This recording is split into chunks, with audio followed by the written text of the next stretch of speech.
vamos a hablar con personas que saben de verdad y en este caso vamos a recibir, perdón que voy a buscar a Gustavo Colman. A Gustavo Colman, ahí está el nombre, porque ya está con nosotros en comunicación. Él es integrante también, investigador y productor musical e integrante de esta comisión rioplatense que investiga también y ha llevado la memoria de Gardel hasta el día de hoy, investigando y también honrándola, ¿no? Bienvenido. Sí, hola, buenos días, ¿cómo están? Muy bien. Bueno, muy bien, Con mucha gracias. expectativa respecto a cómo se desarrolló esta investigación, cómo se llega a este documento que de alguna manera sigue llenando, completando un puzzle que nos ha sido muy difícil para los rioplatenses de lograr determinar efectivamente si Gardel era de una orilla o de la otra del Río de la Plata. Sí, bueno, los documentos hablan, la verdad se impone. Lo que genera una discrepancia es una tesis francesista fraudulenta. El único propósito que tuvo fue dividirse los dividendos de la herencia, basada en un testamento hológrafo que no tiene ninguna validez. Y bueno, eso se ha mantenido durante ya 90 años. Y la Comisión Gardel Rioplatense, que está integrada por investigadores argentinos, de Colombia, de Uruguay, de España, de Francia. Tuvimos una jornada en junio acá en Montevideo y bueno, se tomaron varias definiciones. Una de ellas es dar a la luz la existencia de dos Gardel, el Gardel uruguayo, Carlos Gardel, y Charro Muad Gardés, que falleció con el nombre de Carlos Vaca. Y la otra era plantearnos definitivamente llegar a lo que Gardel se merece, ¿no? Como uruguayo y argentino, como rioplatense, que es validar su identidad. En una época donde los derechos humanos, por suerte, están en boga y presentes en cualquier circunstancia, no podíamos entender cómo, pasados 90 años, se dudaba aún de la identidad de Carlos Gardel, cuando él manifestó en todos sus documentos quién era, y eso fue cambiado después de su muerte, por intereses espurios. Entonces, bueno, definimos que el camino era la identidad, y en eso estamos. Gustavo, ¿qué tal? Petru te habla, ¿cómo te va? Sí, ¿cómo estás? Bien, muchas gracias. Gustavo, yo digo que para cerrar la historia, ¿nunca se les ocurrió o nunca se pudo hacer un examen de ADN? Yo sé que en las circunstancias que murió él, hubiera sido muy difícil, como dice acá lo que la producción nos dio, porque con la familia Escayola se podía haber hecho una comparación. Mira, muchos investigadores, porque esto no nace con nosotros, esto viene de los años 60 con Ablis, con Erasmo Silva Cabrera, con Paisé González, con Bayardo, con argentinos como Ricardo Stuni, como Martina Iñiguez ahora que aún nos acompaña. Y era un camino difícil de llegar porque justamente los permisarios del Panteón son los que están interesados en el Gardel francesista. Entonces era una pérdida de tiempo ir por algo que incluso iban a rebatir después de cierto resultado, porque la otra es Gardel el que está en el Panteón.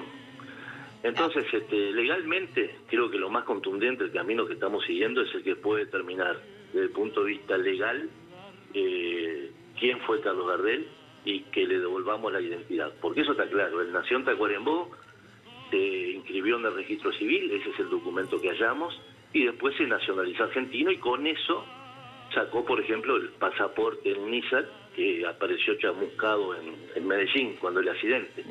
Todos esos documentos que Gardel en vida realizó y las acciones como ciudadano, a ver, comprar un pasaje, comprar una casa acá en Punta Gorda, firmar contratos con la Paramount, todo lo hizo a partir del documento que encontramos y que es una expresión viva, manifiesta por Gardel en un momento del año 1920 que fue al consulado uruguayo, porque había leyes que permitían que los ciudadanos se inscribieran en el exterior, y él manifestó su voluntad en ese folio 907 donde dice: nombre Carlos Gardel, nacido en Tacuarembó el 11 de diciembre de 1887, profesión artista, padres Carlos y María, que son Carlos Escayola y María Leila Oliva. Él repite eso en todo, pero lo que nos faltaba era peritar un documento y certificarlo notarialmente. El segundo paso ya lo hicimos. El primero, estamos en camino a que la Secretaría de Derechos Humanos, con Colette Spinetti, que está al tanto del asunto, ella inició el trámite para todo esto, bueno, lo puedan certificar y ir a la Comisión y a la Corte de Derechos Humanos de Costa Rica. Ahora, Y ¿por qué? recuperamos, sí.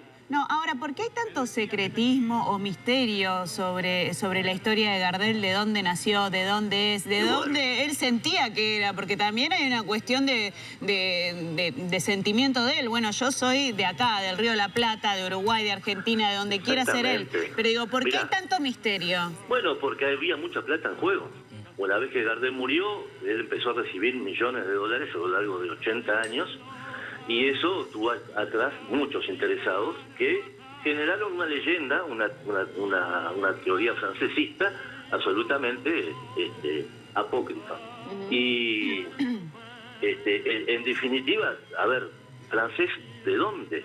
Porque tú vas a Tolosa, a Toulouse, y nadie sabe que se sostiene que Gardel es francés. Puede ser, perdón, Gustavo, ¿y puede ser que él lo haya hecho todo esto pensado propiamente para esto, para desviar los intereses de las personas que tenía alrededor por su dinero? No, Gardel era una persona que tuvo décadas hasta el año 1920 indocumentado. No olvidemos que su historia familiar es muy particular. Su caso fue una vergüenza en Tacuarembó para un padre que era intendente, juez de paz y jefe de policía en su momento. Y era un hijo bastardo y que fue entregado a una planchadora francesa que lo crió. Entonces, en su época, y aún hoy en Tacuarembó este tema es tabú. Él en cierto momento usó varios nombres y adoptó el de Gardel como un nombre artístico, pero es una persona solitaria, cabizbajo, con una tristeza en su alma. Entonces, a lo largo de su vida fue dejando pistas distintas. Pero, a ver, yo no quisiera tener el origen que tuvo Gardel y las cosas que tuvo que soportar como un niño. Gustavo, entonces, eso deja marcas en el alma, ¿no?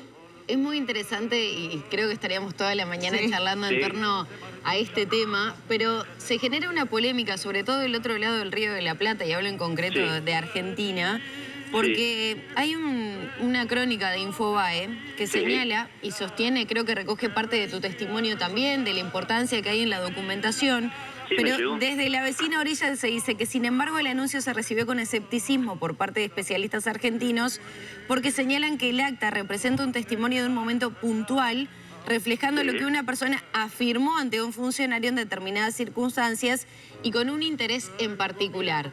¿Hay alguna forma de determinar que Gardel en aquel entonces llevó alguna documentación que certificara su nacimiento en este lado del Río de la Plata, en Uruguay, en Tacuarembó en concreto? Mira, los investigadores que supuestamente mencionan, no hay nombres argentinos, no sabemos quiénes son. Los investigadores importantes argentinos, los que mayor trayectoria y méritos tienen, están con la Comisión Gardel Platense. Son Blas Matamoro, Marcelo Martínez y Martina Iñiguez. Después, lo que nos falta hacer es el peritaje del documento, ya lo tenemos notarialmente por escrito, hecho por escribana pública, y un documento, un acto público como quiso Gardel, porque perfectamente podía haber ido a la Embajada de Francia, sin embargo no lo hizo, fue a la Embajada de Uruguay. Eso es un acto de libre albedrío. Él iba por Buenos Aires y dijo, bueno, ahora quiero ir al exterior, preciso documentos, porque Gardel tuvo primero prontuario antes que documentos. Para que veamos la vida de Gardel. Él estaba prontuariado en la jefatura de policía y no tenía una nacionalidad, un documento. Pero mirá, todo acto público, yo entiendo que lo que dicen los argentinos, que me imagino que puedan ser, no tienen ninguna credibilidad, porque claro, a ellos les sirve la versión apócrifa. Ahora, en un acto público presume validez, certeza y veracidad. Eso es lo que tenemos en nuestras manos.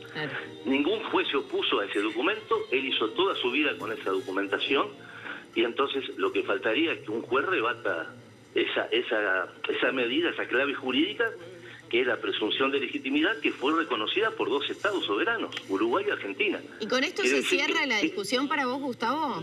Definitivamente. ¿Sí? Ya está. Yo en algún momento me refería a este documento como la piedra roseta, el primer ladrillo de una construcción.